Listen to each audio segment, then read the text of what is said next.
আসসালামু আলাইকুম বন্ধুরা, কেমন আছে সবাই? তো আজকে ধুন্দুল পাড়তে চলে আসলাম।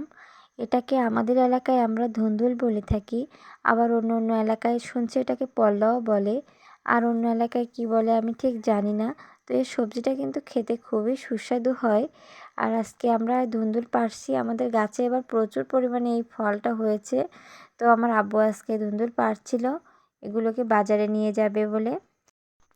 আমাদের মাত্র ২টা গাছ থেকে পুরো উঠানটাই ভরে গিয়েছে এই ধুন্দুল গাছে, আর প্রচুর ফলন হয়েছে এবার। তো আমাদের ছাদের ওপরেও এর লতাপাতা চলে আসছে, এদের জন্য কিন্তু মাচা করে দেওয়া হয়েছে, কিন্তু তারপরেও দেখো ছাদের ওপরে কি অবস্থা। আর আমার এই ভিডিওটা কিন্তু কিছুদিন আগেই করা, সেদিন খুবই বৃষ্টি হচ্ছিল, তো বৃষ্টির ভিতরেই আমি ভিডিওটা করে রাখছিলাম, তোমাদের সাথে শেয়ার করা হয়নি, তো আজকে শেয়ার করলাম। গাছ থেকে ফসল উঠাতে কিন্তু আসলে খুবই ভালো লাগে। তো আপনারা ভালো থাকবেন সবাই। আল্লাহ হাফেজ সবাইকে।